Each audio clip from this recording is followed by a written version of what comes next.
Marinus, lekker jaar wat julle kon vier vandag by julle jaarendfunksie, prysuitdeling.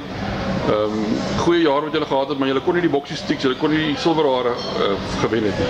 Ja, Koos, ja, dankie dat jy ook hier was vanaand.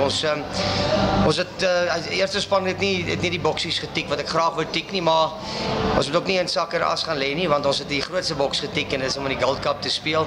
So ons is redelik trots en al twee finale wat ons gespeel het was tawe games geweest. Ek dink die scores was het nie so gewys daar buitekant nie, maar overall baie positief oor ons youngsters wat deurkom, soos dit klomp skitterende jong seuns wat deurkom en natuurlik die instituut wat ons voedingsbronne is raak elke jaar sterker en sterker. So baie positief oor hoe die toekoms lyk van Hakabille. Kom ons praat gou oor die instituut. Hoe lyk julle volgende jaar? Het julle 'n paar goeie spelers aangekry? Ja, ons het die kwaliteit van ons seuns raak elke jaar beter en beter. Ons seuns van Parel Boys daai wat by ons aansluit volgende jaar, wat die eerste is vir ons seuns van die Kaap af wat regtig kwaliteit is. En dan natuurlik baie seuns wat net nie die kat gemaak het by die Kruiwenweke en so aan nie.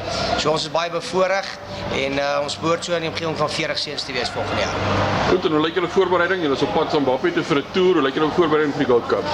Ja, ons toer is toe mos geskuif na volgende jaar Januarie, maar voorbereiding nou net basies begin. Is maar moeilik met die manne wat werk hierdie tyd van die jaar. Is dit taaf vir 'n oopklap ou, want manne moet nou maar jaar afsluit en so voort. Maar begin in 'n redelike groot groep al, so ongeveer so 30, 35 ouens wat so aan afoefen. Maar ons sal reg wees kom Januarie.